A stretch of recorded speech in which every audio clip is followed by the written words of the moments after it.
Hello, everyone, and welcome to the Testing Psychologist podcast. I'm your host, Dr. Jeremy Sharp, licensed psychologist, group practice owner, and private practice coach.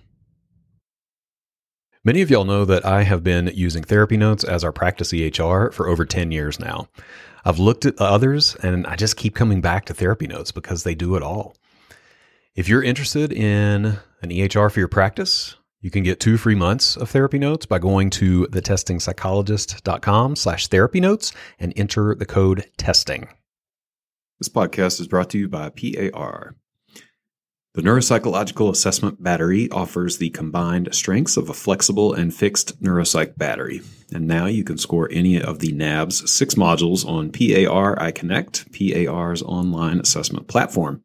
Visit parinc.com/NAB.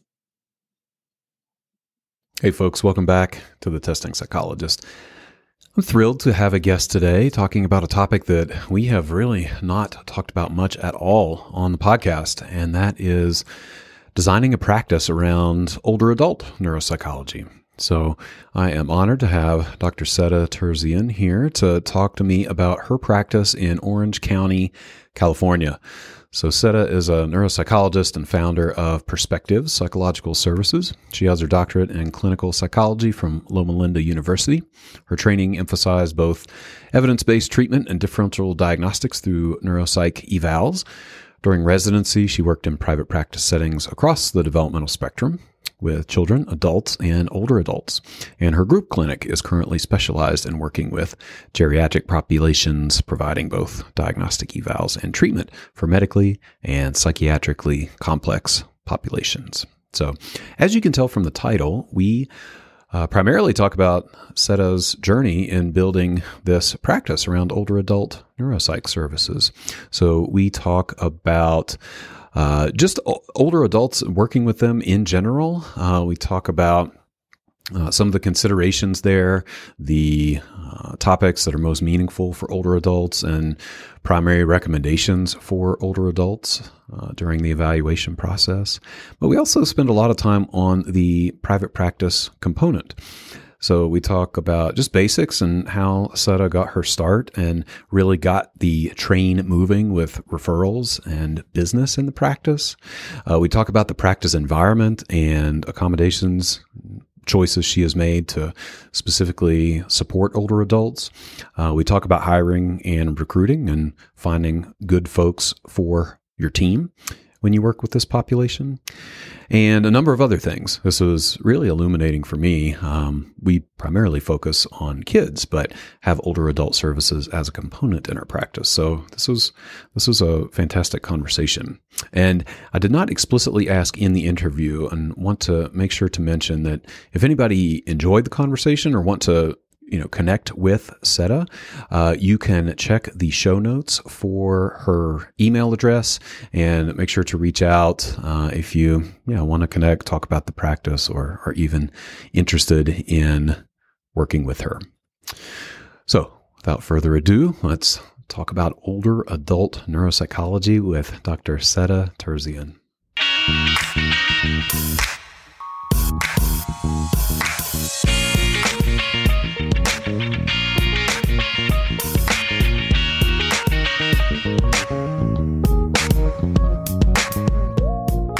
Seda, hey, welcome to the podcast. Thanks, Jeremy. I'm really excited to be here. Yeah, me too. We have not done a whole lot of content on adult neuropsychology, as longtime listeners will know. So yeah, I'm really excited to have you here so we can dive into that area a little bit. So grateful for you to be here. Thank you. Thank you. Yeah. Well, we'll start with the question we always start with, which is, why is this important to you? I know it's a big area, adult neuropsychology, and we can drill down within that. But yeah, why spend your time in that area of practice? Yeah. Honestly, it's, I think for me, I fell into it mostly with therapy. I just really enjoy working with adults in therapy. I've worked with kids in the past, but I have more of an affinity for the type of therapy I do seems to go better with adults. It's a very different world with children, but with neuropsych particularly, I just think there's a big need, especially with geriatric neuropsych. with the aging population and mild cognitive impairment becoming so much more the forefront with research and everything. And the more we learn about it, the more it seems if we catch it earlier, we can actually intervene and really help people change their lives a little bit more drastically so that we can avoid those more severe consequences of dementia. So I'm really all about, let's get people tested earlier, more often, and neuropsych is at the forefront of being able to do that effectively. You can get an MRI and it could look great, even if you potentially have dementia already. So it's misleading at times. So it's, imaging techniques don't necessarily do the job that neuropsych does in finding these subtleties. So I'm really passionate about that and just helping people with managing their cognitive health, emotional health, and it's all really intertwined together. Yeah, for sure, for sure. I know, a lot of us, I think, pursue areas that are personally relevant for one reason or another. I've found, like, I've always been a kid person, Yeah. kids and teens, but now that my parents are getting older and are having some cognitive concerns, I do find myself, like, my mind is drifting a little bit to, like, much more interest in adults or aging, Right. neuropsych kind of stuff. And I Mm-hmm. don't know if there's any of that for you, or if you just find yourself drawn more to adults, versus Yeah, like I kids. said, it was a bit of a draw just to the adult population, just because that's where I enjoy and really feel active as a therapist. And Hmm. for me, I've always been a therapist first, and neuropsych has Mm. come after. So that's what Mm. got me into that world, I think, more so. And then I really got interested in evaluations. But I will say, just on a cultural level, I'm an immigrant. I was born in Ukraine. My dad's from Armenia. So it's a culture very much, I'd say, organized around the elderly are a very important part of our culture, and I've always respected my grandparents. And a huge part of our culture is always helping the older generations. And coming here, my parents didn't even speak English, so my sister and I were very much involved in helping with translating and this and that. And as they age, I'm just really, I do find myself having a warmth to these older people, and just wanting to take care of them. It's just the world is changing pretty drastically, and I think as people age, it just gets more and more confusing whether or not whether you have dementia or not. So I think I just really enjoy creating a space for them to come and really help them understand the process and work with them in a way that you know helps them still feel independent. And I'm really, that's very important to me. I really want people to hold on to their independence and not just get, you know, you see it often where the children start to just make all the decisions for their parents, and it's just easier that way. But I think it's really important for people to keep their independence, because that keeps you sharp. It keeps you more cognitively involved in your life. Right. Like it's a two-way relationship, I would imagine, Right. like Mm-hmm. staying more independent helps keep you sharp, staying sharp Right. keeps you more independent. Right. Yeah. Yeah. This really resonates. I don't know. I mean, I think it's just a function of where I'm at in my life and, getting a little bit older myself and, a little existential dilemma here, but also, aging parents, and all of my Yep. grandparents have died at this point, and, seeing some of them go through that process. I've been thinking a lot about the idea of aging with dignity and what that looks like. And just, I think, struck by the potentially important role we can play in that process. I mean, you can speak to that a lot better, but I've been thinking about that a lot myself. Yeah, I agree. I mean, what comes up for me is what I was just talking about. Is I think families are so important when working with older adults. It's actually a little bit similar to working with children, right? You're Hmm. always working with the family. I think family education is so important. So when I work with the patient, the older person, and then their children or whoever is helping and is part of the family unit, just educating them on what the person's going through, what they need, and what they don't need. Like I said, I think it becomes this sort of, it's easier, it's faster to just get things done for the person, kind of take over. But like I said, that sort of takes away that dignity piece. And I find something I really hate seeing with older adults is they just get quieter and quieter and quieter, just sort of start Mm. pulling back. Um, and I just think that doesn't, I don't think that has to happen. I think there's just so many ways to maintain that level of independence, even if changes are happening. But to maintain a stimulating life is so important, and I think social connection is such a big part of that. And it's not just it's not just like basics, like, oh, you go to the social event. I mean, it's better than nothing, but truly what the research shows is social connection, like involvement in your community and your family, feeling like maintaining an important role. That is what keeps people healthy emotionally, cognitively, to really keep that connection strong. Sure, sure. Yeah, yeah. These are super important ideas. I mean, I think we're going to touch on a lot of different aspects of this work as we go along. But Right. Right. um, yeah, just framing it and putting it in context. And our population is just getting older. I mean, there are a lot of folks who are going to need these services as time goes Yeah. on. Yes. And I think it's important to note. I do think some people pathologize aging. Like, of course, I do accept it is none of us make it alive, I guess, right? So Yeah. we none of us make it out alive, but aging does not have to be like this disease process. It isn't normal to, it's not typical aging to develop dementia and all these things. And Mm. aging can be done, I believe, with dignity. Of course, there are things that are out of our control, but there are just so many ways to intervene early and really just, it's all about education out there, right? To really inform people of what's the most important thing to maintain that cognitive health and emotional health. Right, right. Yeah, I mean, since we're talking about this, I want to talk a lot about your practice, honestly, and just how you've built that and developed it. But we're really diving right into almost like recommendations, I suppose. At the end of an eval, and I'm willing to just go with this for a little bit. Yeah. I'm curious. Yeah, I mean, since we're here. Um, there's a lot of nuances to the battery and the testing and everything. I don't know that we like want to get in the weeds with that necessarily, but as far as recommendations, yeah, and how you are working to support older adults as they, as we finish the evaluation and they kind of move on into the community. What are the kind of high level, big picture things that you're thinking about? Yeah, I think, I mean, obviously it all depends on each person. I mean, Of some older course. adult, but I'd say overall, one of the big things I like to do is I always like to involve the family in that process. So to make sure the family has a really good understanding of what's going on for the person, what we want to help create for the person, because I do think the family, for the success stories that I've seen, the family's been more involved and much more open to helping the person make some changes.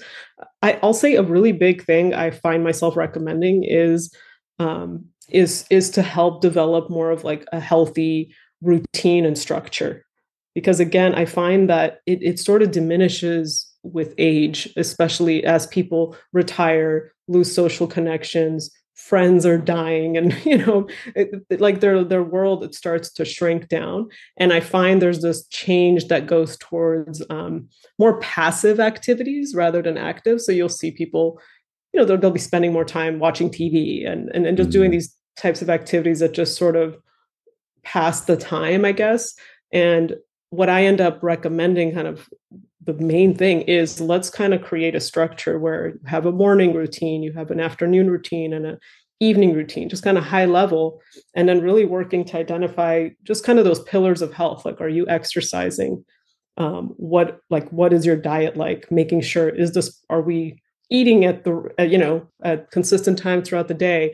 And then again, incorporating that social piece. So sometimes I'll work with families to say, hey, can you guys just set up a time once a week or twice a week, so the client knows, I know we're all going to have family dinner once a week on these days, and it's just something you just learn is going to happen. That consistency is really good for people that are struggling with some cognitive changes. And then, of course, it's support groups. I'll find support groups in the area. A few of the community hospitals here have some good resources. Some people are more willing to do that, some aren't. I'll say the senior centers also have a lot of good programs. If you could just get people past this kind of, some people have this block around like going to a senior center, or like what is, so just introducing them to, like, really, it's just a place where people like network and hang out and do right, things. right. And once people kind of get past that initial whatever stigma, it can really get them going and reconnected in their community. Another big challenge is, if people have any kind of mobility issues, I've noticed a lot of older people really resist using walkers. They'll try to keep using their cane as long as possible, even if it's creating significant limitations for getting out in the world. So this has just come up so many times now, but we'll sit through and really talk about like the pros and cons of why don't, accepting and using the cane just to be able to get to the walker, just to be able to get out there more, versus again, fighting these stigmas around aging, which it's amazing what I've seen, that people will really just not go out there, not do things just because the stigma is just so strong around being out there with, a walker. So I would imagine that's where being a therapist first comes in really, really handy, because that's just like loss of identity stuff, right? And self-esteem, and who are you without, there's just so much wrapped up in that, and being able to support people through that, I think, would be crucial. There's so many identity shifts in aging. I think retirement's one of the big ones I see often. That's like one of the first hits. And then there's like a series of others that follow. So the way people deal with the adjustments, I think everything in life ends up being like an adjustment disorder. However you adjust determines kind of where you're at. But there's a lot of them that hit people in the later years that we sometimes forget about. There's a lot that emotionally and mentally has to be coped with. It's not just, people are developing dementia or aging. It's also a lot of these stressors that are coming, and how people are responding to those makes a big difference. 100%. Yeah. I don't know, as we talk about sort of recommendations and keeping people healthy as long as possible, it's, I think about that book, Outlive. I don't know if you read that or heard of it. I've heard of it. I haven't checked it out yet though, but yeah, I've heard of it. Yeah. Just this concept of, he calls it health span. So it's not just lifespan, but health span, and the three pillars of like, it's basically relationships and diet and exercise, and just making sure those are dialed in. It does. It sounds like so simple, but it's not as simple as it sounds, right? In reality, to make all that happen, it's really difficult. And that's what these things make it sound simple, but to me, it comes down to like, how are we in our lives day to day? How do we take care of ourselves? What's our relationship with ourselves is really what determines it. Interestingly enough, I went to Loma Linda University for graduate school, and Loma Linda is considered a blue zone in the U.S. for people living like, into the hundreds. And I was involved in a study there, with professors doing research studies. There's a lot of people do research on that population. And yeah, I mean, again, it comes down to a lot of studies are trying to differentiate what are the factors. So there's a lot of Seventh-day Adventists in Loma Linda, a lot of community around the church. So people tend to keep these strong social connections alive. And interestingly enough, Seventh-day Adventists are vegetarians, and they don't drink caffeine. Many of them don't smoke, drink, so all these health things are well controlled in this population, and lo and behold, they're living extremely long and healthy. Right. Yeah. And we play a crucial role, I think, in helping folks go down that path if they want, if they want to. Yeah. And I just think emotional health is such a big factor in whether or not people will take care of themselves. Like whether or not people will exercise or eat right. If you don't like yourself, on a basic level, or you're just so stressed out, the last thing on your mind is, I need to eat right, or I need to take care of my body. Sure, of course. We have a neuropsychologist in our practice who works with older adults primarily, and she talks about the just immersion in conversations about existential angst and and dying and losing people and so forth. And I wonder if that's true for you as well, that these are just topics that you get comfortable with as someone who works with older adults. Yeah, I mean, I think you have to be, in a way, honestly, I think you have to be no matter what. If you're a therapist, it comes up just as often with my younger people as it does my older. If anything, strangely enough, I've had a lot of experience with older adults, where they'll talk about their mortality in such a matter-of-fact way that it almost makes you feel like anxious, because they're so at peace with it. So there's an interesting thing that's what I've noticed more so that's striking, is a peace with it for some, not all. And if some of them, just a welcoming, because maybe a spouse has passed, maybe and they're just like, I'm ready. And I think some clinicians could confuse that as suicidality. And you do have to be careful with this. But I Of don't course. see it as that. I think it's something very different. And I think it, on some level, does start to make sense. But, helping them find purpose now is so Hmm. important, right? Rather than, it's like you're checking the clock for when you get to leave. That's not Oh, healthy either. right, right. Yeah, Yeah. it's a fine line. But It's a it fine is line. somehow, it's almost like I've had more experiences of the opposite end of it, where the older are a little more, um, sort of looking forward to it in a way, in some cases, not in a depressing way, but they've come to an acceptance, which I think is not a bad thing. Whereas I have younger people that have, extreme angst about, what if I die? What if, um, who's going to take care of my kid? Just whatever issues I see more often in my, I guess, middle-aged adults. I see that more. Yeah, yeah, yeah. It's relatable, Yeah. but not about me. Let's pivot to your practice a little bit. I would, love to hear some of the ins and outs of building a practice around older adults and older adult neuropsychology. So, can you just? I would love to hear just like the brief, bio of your practice. Can we start there? Sure, sure. I'm trying to think of where to really start, but I a lot of my experiences through practicum, internship, they all ended up in the adult realm. I've had a few pediatric experiences, um, and on postdoc, I worked with a lot of um, geriatric patients. So that happened to be the population at that time. Also, at Loma Linda, I did work at Loma Linda Hospital on their rehab unit, and again, just ended up working with a lot of older adults with, dealing with not only an adjustment to whatever trauma they've just gone through physically, or stroke or TBI or something. It ended up being a lot of older adults. So that gave me that was probably my big introduction to that world of really working with families, helping older adults navigate, and help making sure they're understanding, making sure they're making decisions and they're not being, for good or bad intentions, from being influenced too much from their family, whether well intentioned or not. Just trying to, I became very aware of that at that point, of how important that is, to make sure they understand and they want to do it whatever way they want to do it. So on postdoc, I did more outpatient. It was all outpatient, and we got a lot of our referrals from neurology. So that's where I kind of realized neurology and neuropsych have a lot of overlap, in terms of the patients we Yes. see, the conditions we treat. Um, so once I was licensed, which was actually kind of during my postdoc experience, I already started to, um, I started to see patients, so I found a little space. I am living in Orange County. So I found a space, I think it was in Corona Del Mar, actually. I found one little office space. It's great, really nice. I loved it, but it was tiny.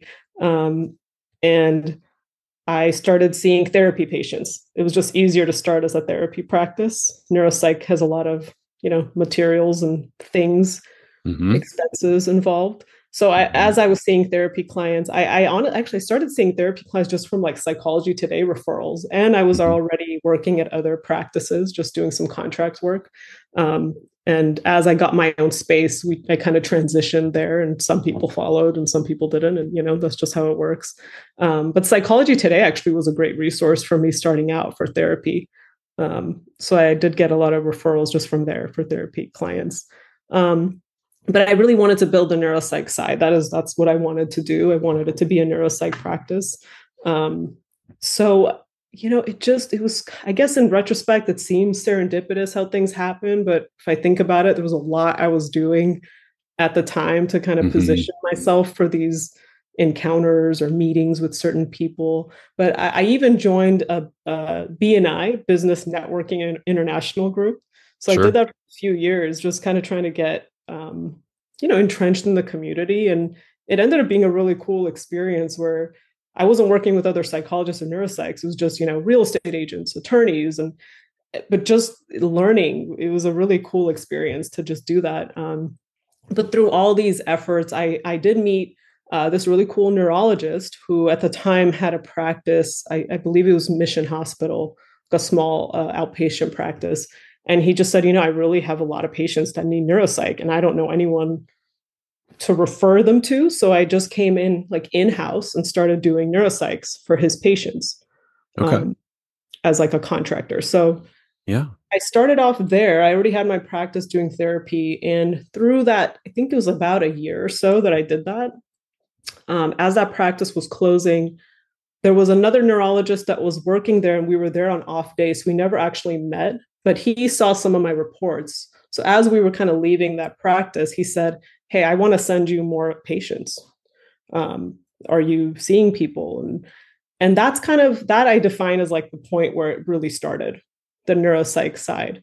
So this doctor started sending me referrals. I started actually getting rather full, and I very quickly jumped on getting credentialed with insurance. So that's where that really started, because this doctor's like, I have these patients, but they want to be seen through their insurance. And I already knew this, but that was really kind of the fire that was like, I need to get paneled with some insurances just so I could see these patients. So I did. I got with Medicare and started to work on these, hospital HMOs. He helped me introduce me to some people at certain hospitals in the area and got medical staff privileges, and it sort of just started taking off. I will say the insurance, I knew I was going to take insurance, but it was at that point that I really kind of got on it. And and the reason is I just had experienced, even on postdoc, when you're getting referrals from medical professionals, when you don't take insurance, it creates a really difficult bridge to cross for patients. Especially when, I think we talked about this a little before, but especially with geriatric referrals, the testing that we do isn't necessarily for the patient. It is, Mm. but it's really a referral question. Our I'm serving more so the neurologist. The neurologist Hmm. wants to know, hey, what's going on here? So they're Hmm. sending the patient for an MRI, for an EEG, and for neuropsych testing. So we're just one of those specialty stops for the patient. So it doesn't even necessarily make as much sense in this field to charge the patient directly, because Hmm. it's such a specialty report. Now, I write my reports to serve the patient 100%, with the recommendations and all of that. But I guess that's just kind of how that works. The patient sometimes is like, why do I even have to do this? It's a different vibe from when I worked in a pediatric um, outpatient unit, and they're coming to you, the parents are coming, they want to know. It's a very different interaction. That makes sense to me. Yeah. I mean, it's an interesting perspective that we're serving the provider versus the patient, but I get where you're coming from. And you live in this world more than I do, but even doing consulting, I haven't found any older adult neuropsych practices that don't take insurance. It just Yeah, seems at least really, Medicare. I mean, it really would be hard. difficult. Yeah, it would be difficult.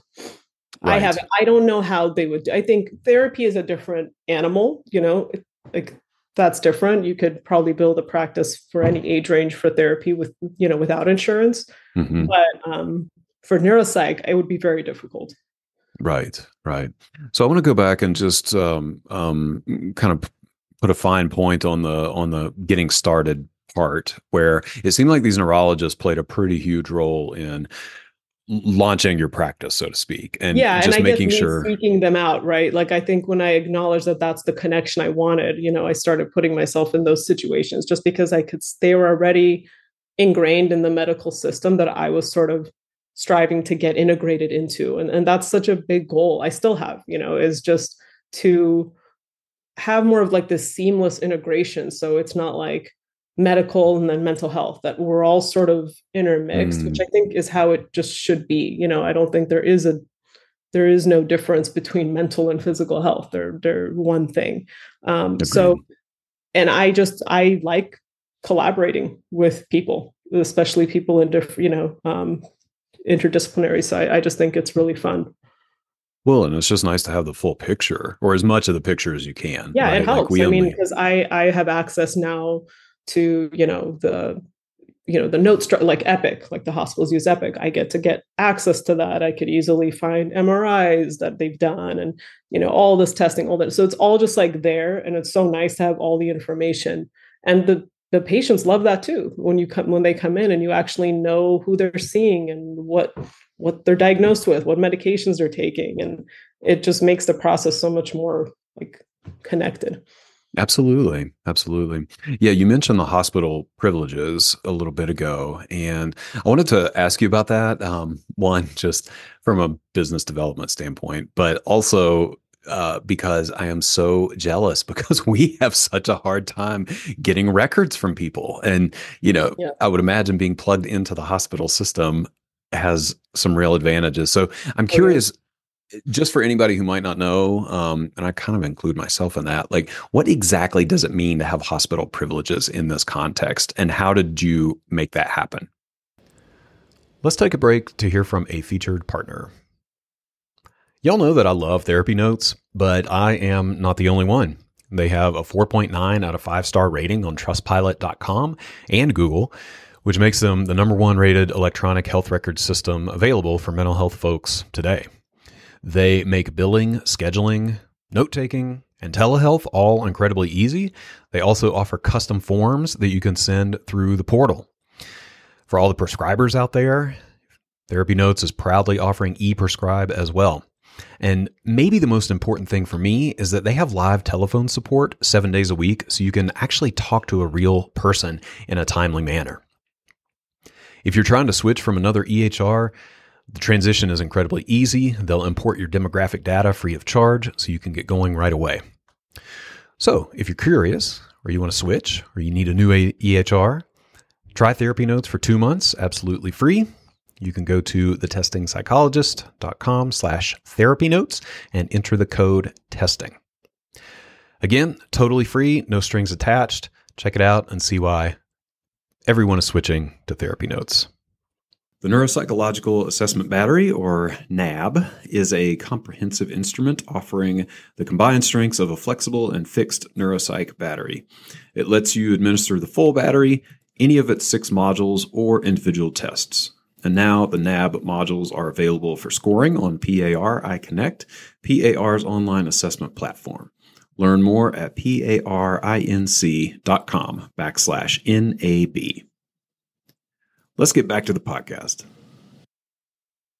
Yeah, it's kind of complicated. So I'll use the easier example. So we provide neuropsych consultation inpatient services at St. Jude Medical Center. That's in Orange County. So that is how that first connection kind of happened. And because we had to have privileges to work inpatient, and they needed that, they don't have a neuropsych in place, so they're contracting us to do that service.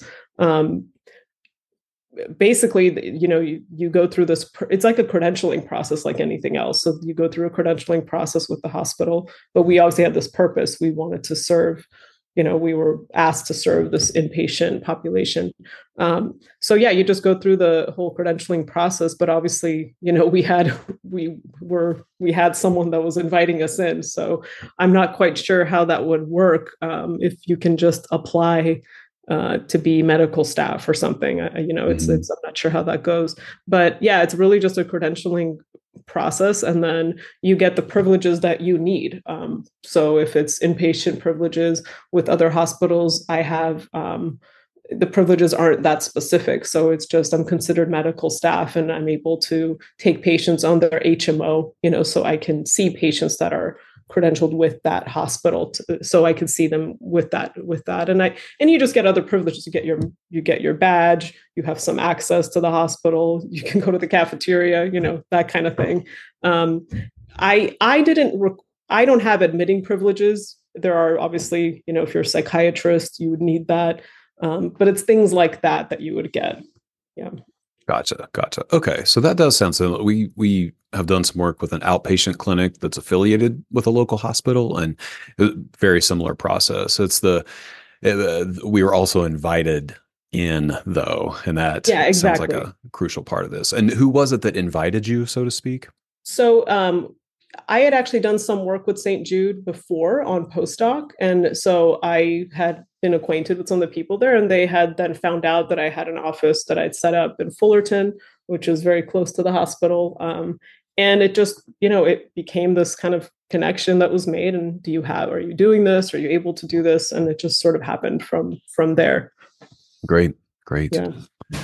So thinking about, I mean, it sounds like you've got your hands in a lot of different things, even though it's all around this theme of older adult neuropsych, right? So, would you say that most of your referrals are coming from neurology and other kind of medical folks, or is there another main referral source for older adults, or what?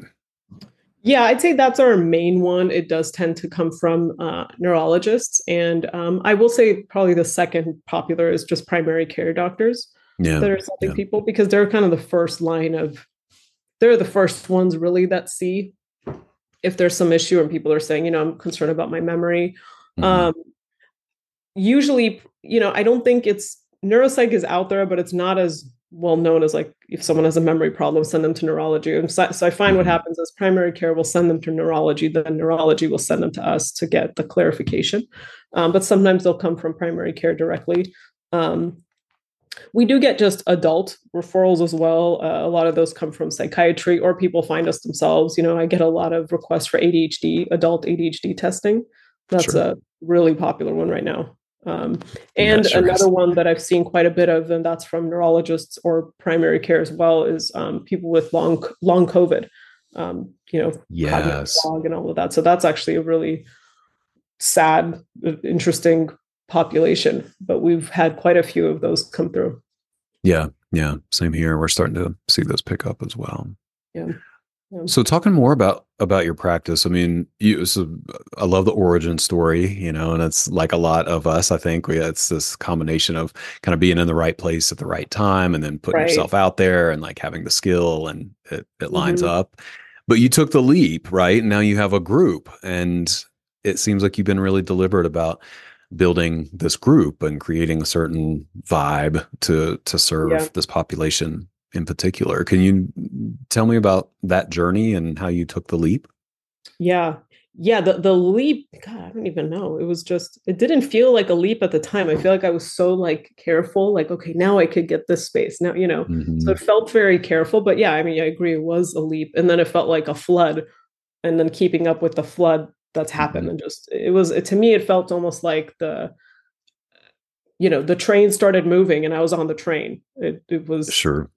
It had that feeling. I'm almost trying to slow the train down just to get oriented to what I'm trying to do, right? So it doesn't get too much control. But I will say I have always felt very intentional about what I wanted to create in terms of the client experience as well as like the provider experience.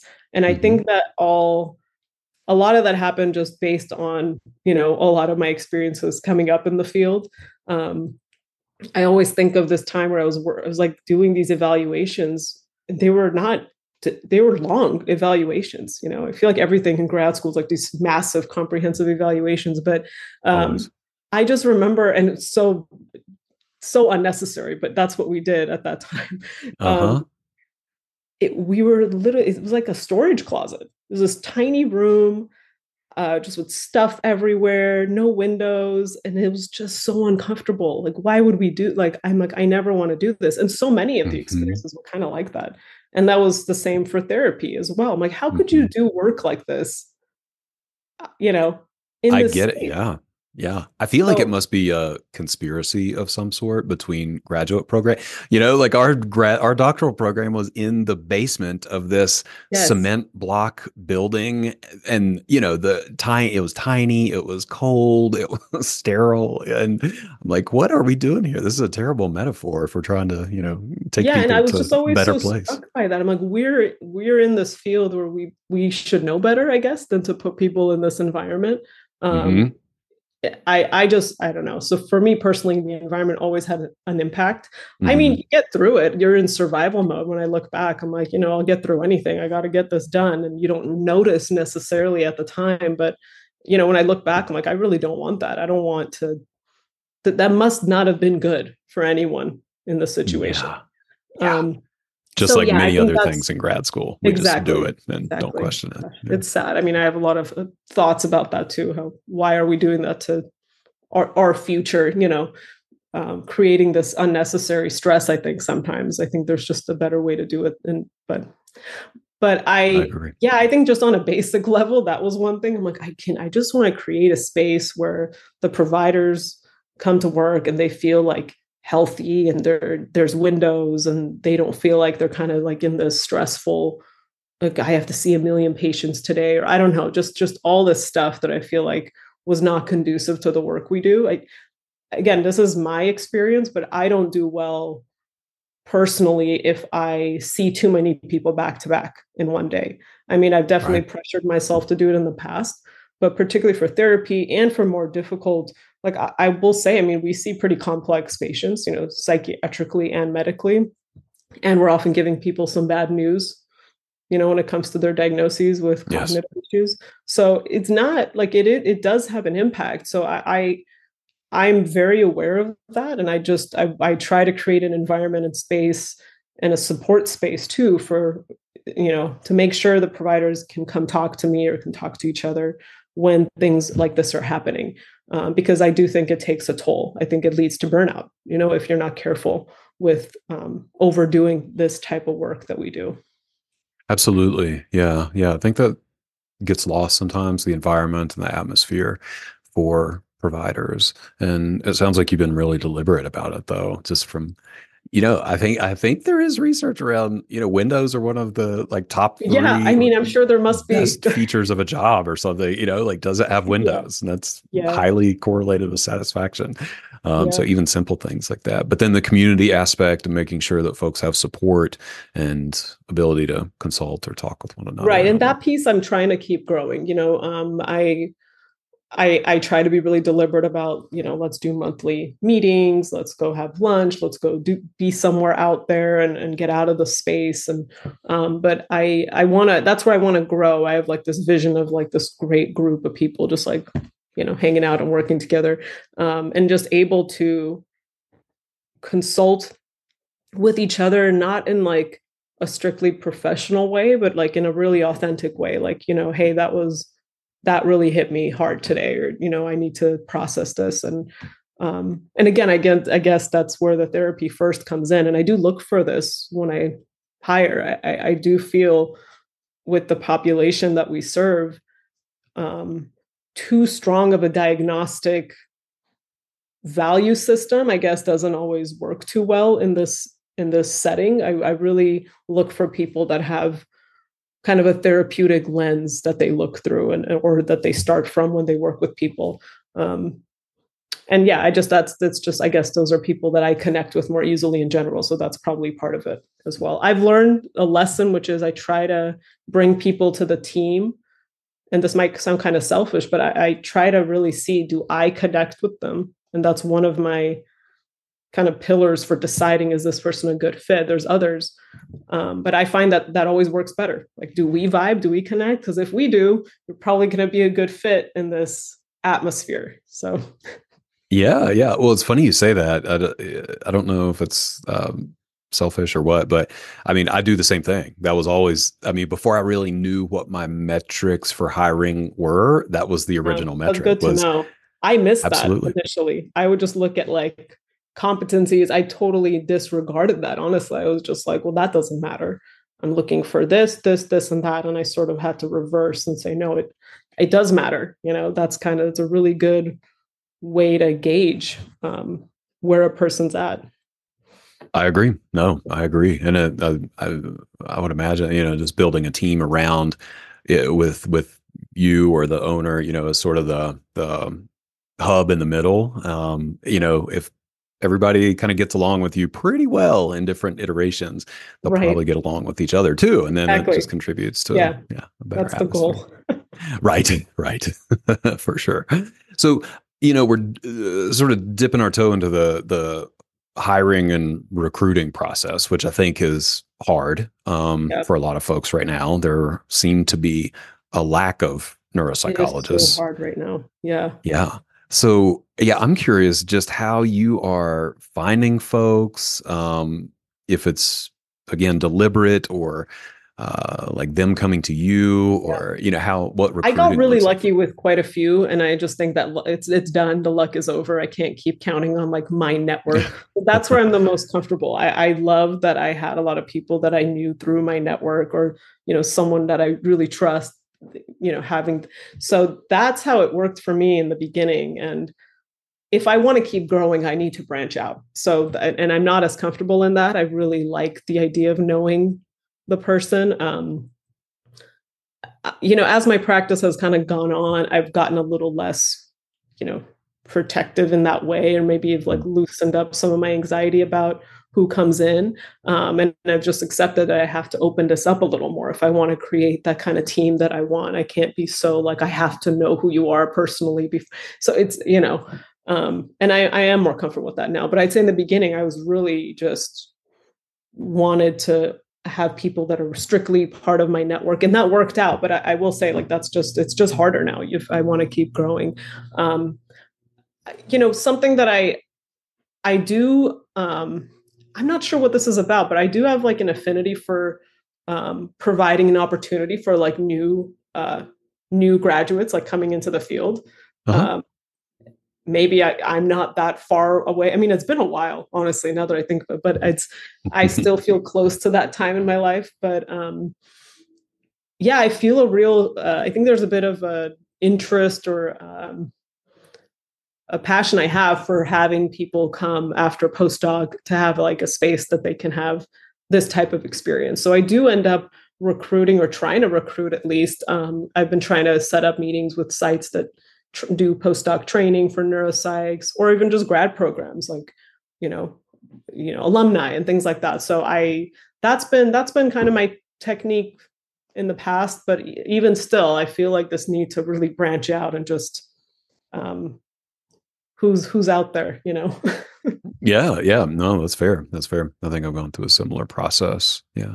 I wonder about the interviewing process once you get in front of people or they get in front of you. You mentioned the kind of the vibe check, which is great. Are there other things like knowing that you work with older adults that you're kind of looking for, either personality wise or I don't know, ways you structure the interview to sort of gauge individuals' ability to work with that population specifically? Yeah. Yeah. I mean, yeah, the vibe test is a big one. But yeah, definitely. I really like to use vignettes. I hated when people did this to me when I interviewed, Of course. but Yeah. They're the like, I worst. think it is really, I think it does have, I think it has utility for sure, especially with some of Mhm. these.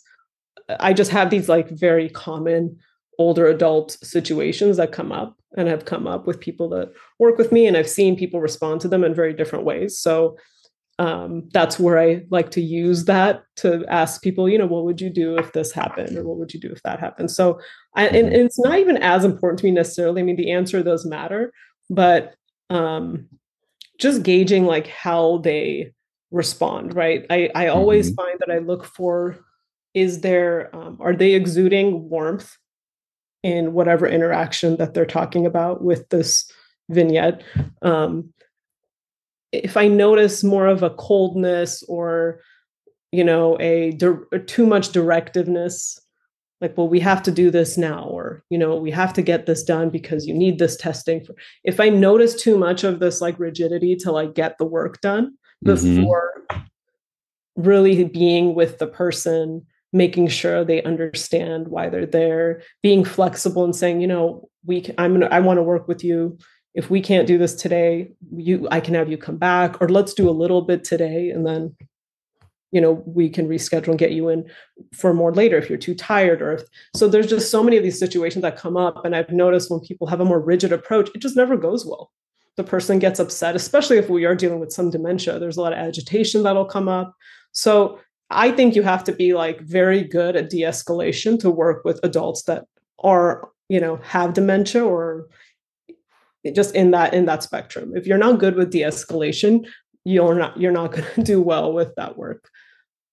Sure, So that's sure. something I really look for. But I'd say just flexibility is a word. I even have it in my like values for my Mm, flexibility is just so important to me. Like, are you a flexible person? Do you like flexibility in your life? Just the way the clinic is structured for providers, I'm really passionate about. I want you to tell me when you want to see clients, what times work for you, how many do you want to see a week. I want people to control this for themselves. I don't care where you write your reports. It's, do it wherever you want to do it. And that's my vibe. But it's also, I want that in the clinical realm as well. So, worst case, if this patient's just not there, you have to let it go, or we have to be flexible about this and not get so rigid that you have to get this done today. I think that's a great point. It's a great point. I mean, it works. Gosh, we work with kids. It feels Very pretty similar. relevant there too. Yeah. You just have to be flexible. You have to. Another thing that we have found is, and I'm curious about your experience here. I don't know what your admin team looks like, but this is, we've really had to recalibrate maybe our admin team as well, because we found that older adults need just like more time on the phone, and they want Yeah. us to mail paperwork instead of sending it over email or Right. electronically. And they, yeah, just personality wise need a lot more warmth, support, like flexibility. And so we're finding it on that side of things too. So I wonder if that's come up in your Oh my practice. And gosh, I can't even. I've gone through so many admin. And yeah, it's just that patience is hmm so important, to be a patient person and to be flexible and go with the flow. And I have a great admin right now.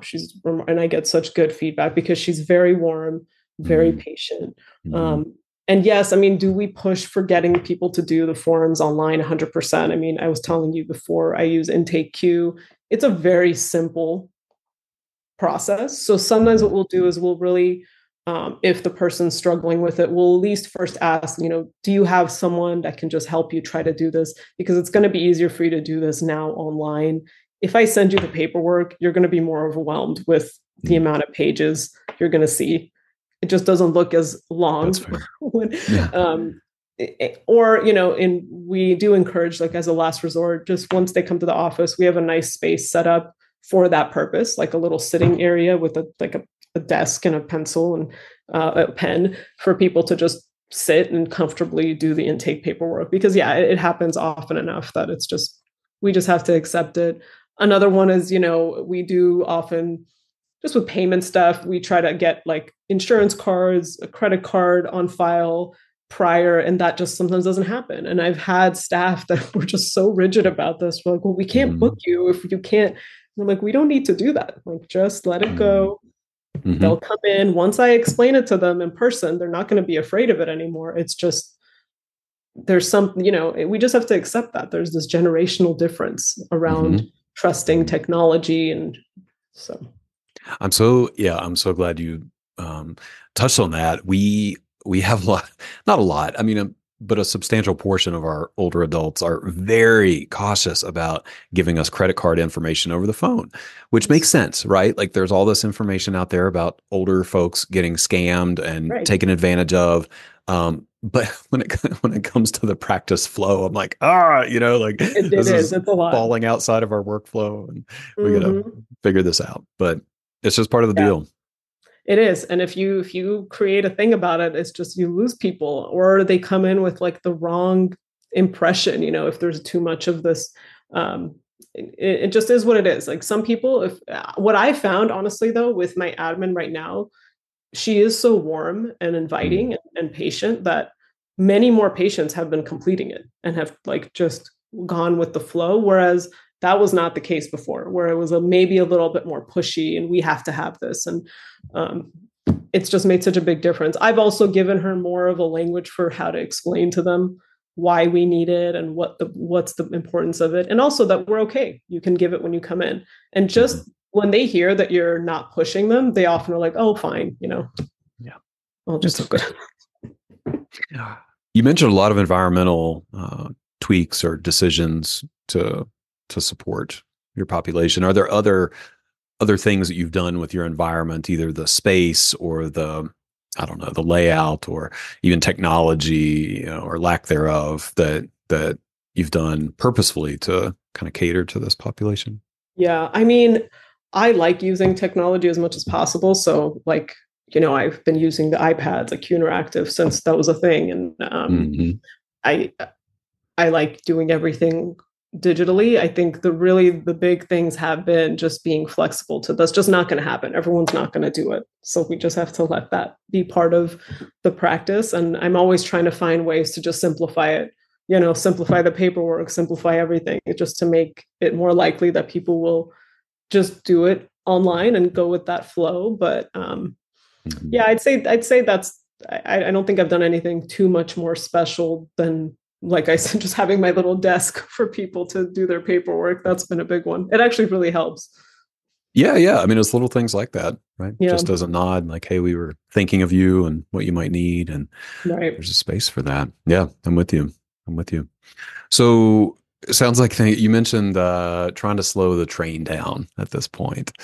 So say more about that, just from a, again, business development standpoint, and what the future looks like for your practice. It seems like you've kind of mastered the launching and the growing, and now it's like, what happens next?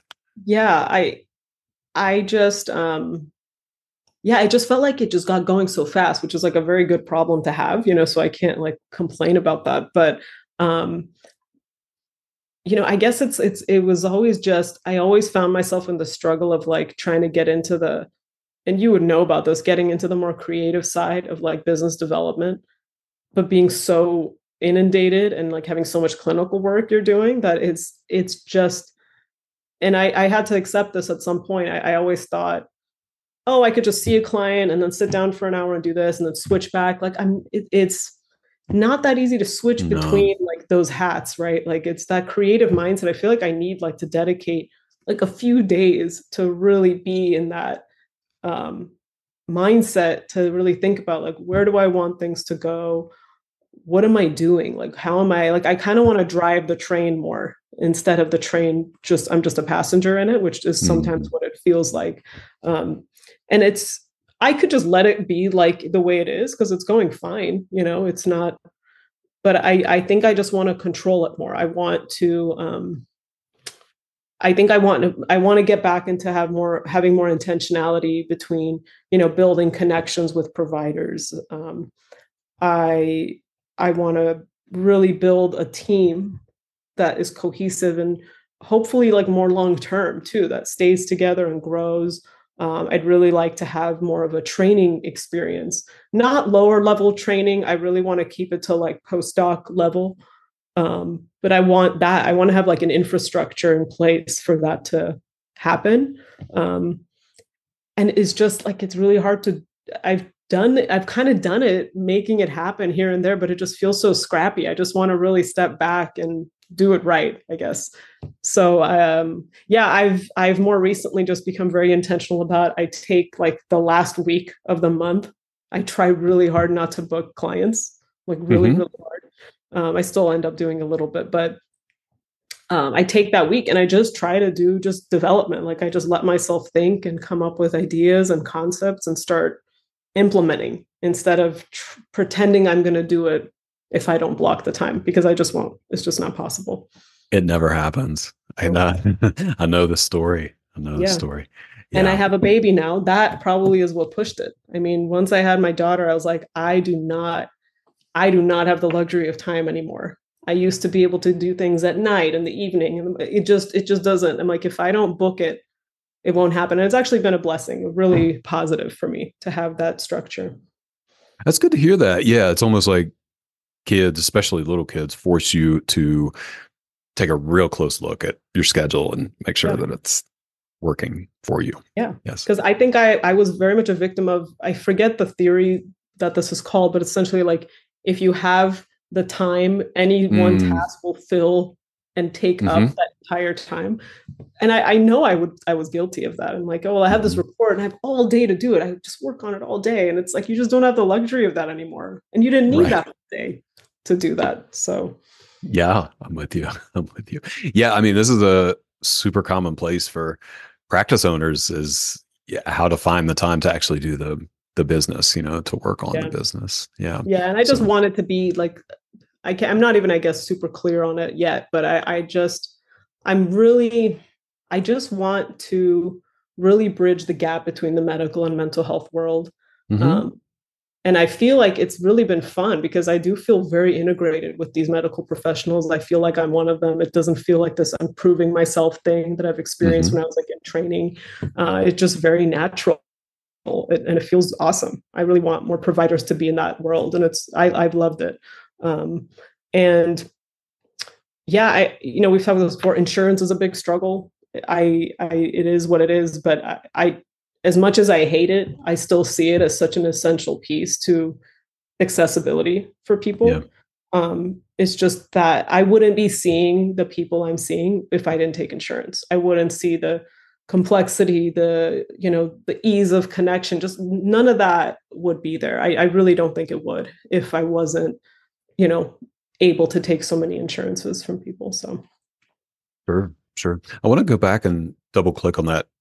I don't know if you use this word, imposter syndrome, but with working with the medical community, and you said it was seamless. I wonder if there was more of a process around that. Like, if you ever felt a little bit of imposter syndrome, or maybe not. I mean, I'm just curious, like I how you felt got it a over that. lot. I felt it a lot through various experiences I've had, like in, just going through uh, internship, post, like all of those experiences and just jobs. Because I didn't feel integrated. And that is what I hated so much about those times. Like it felt like, yes, like neuropsych would come and consult with the team, but I always just felt like we were kind of on the outside. Like it just, Hmm. and I felt like I always had to prove myself, or the supervisor, even I had this feeling, had to sort of prove why this was important um, to the team. So I just always had this feeling of needing to justify why I was there in a Makes lot of sense. those experiences. Yeah. So, and yeah, that comes with that imposter syndrome. So I'm like, well, why are we here? Clearly they're fine. We don't need to be, Hmm. but Hmm. it just, I don't know. I don't know how it kind of, I think it's not there anymore because I do feel so needed by these providers. Like they sort of sought me out in a way. Like I was positioning myself, but they're like, we need neuropsych, or we really need somewhere to send these patients, these psych patients. And I mean, I get all kinds of referrals. I mean, honestly, it's sad, but psych does become this like catch-all. Like if the medical side doesn't know what to do with someone, they end up sending them to psych. Yeah. Yeah. It is what it is. But they need it. They recognize the need, which I think I haven't noticed before, or maybe it's just where I am in my professional development that it's different. But I never felt like I was trying to prove myself or That's prove why fantastic. services are needed. I think it's been very understood that it's needed. Hmm. Hmm. Well, yeah, that goes a long way to feel needed or wanted.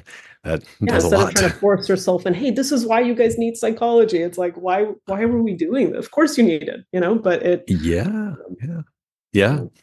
Well, I don't know. From what I know of the history of neuropsychology, that is sort of baked into the history and the lineage, is like trying to prove ourselves as like a legitimate yeah, field, to exactly. neurology and other medical professions. Hmm. And so I Hmm. mean, it makes sense from that It perspective. It's does. just, Yeah, I yeah. think we all carry that still, and it's yeah. I mean, I do think it's there, but it has been interesting. Just that maybe it's the team of people I've found myself with, or I mean, it still does come up here and there, of course, but overall, it's not been very present for me, that feeling, which I'm very happy about because I really just didn't like that. I didn't like that feeling. I didn't want to be in places where I had to do that. It just felt so uncomfortable.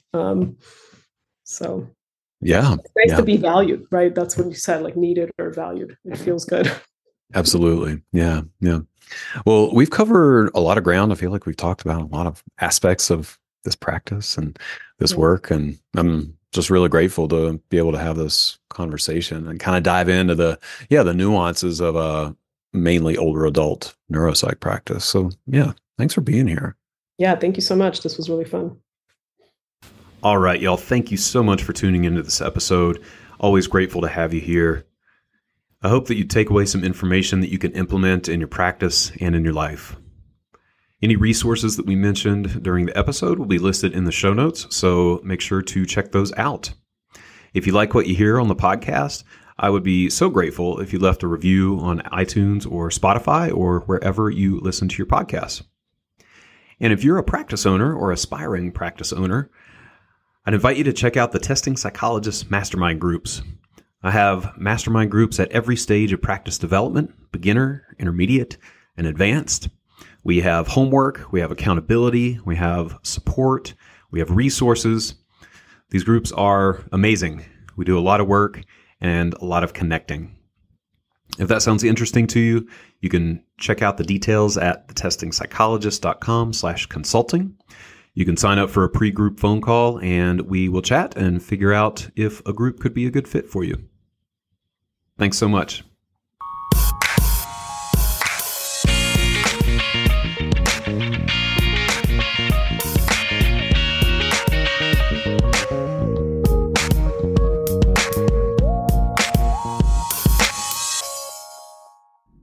The information contained in this podcast and on the Testing Psychologist website are intended for informational and educational purposes only.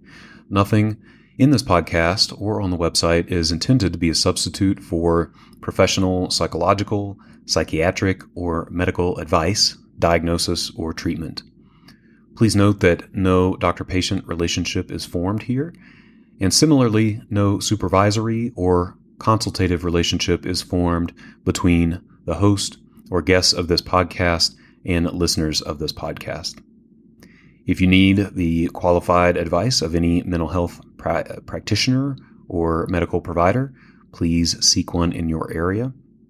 Similarly, if you need supervision on clinical matters, please find a supervisor with an expertise that fits your needs.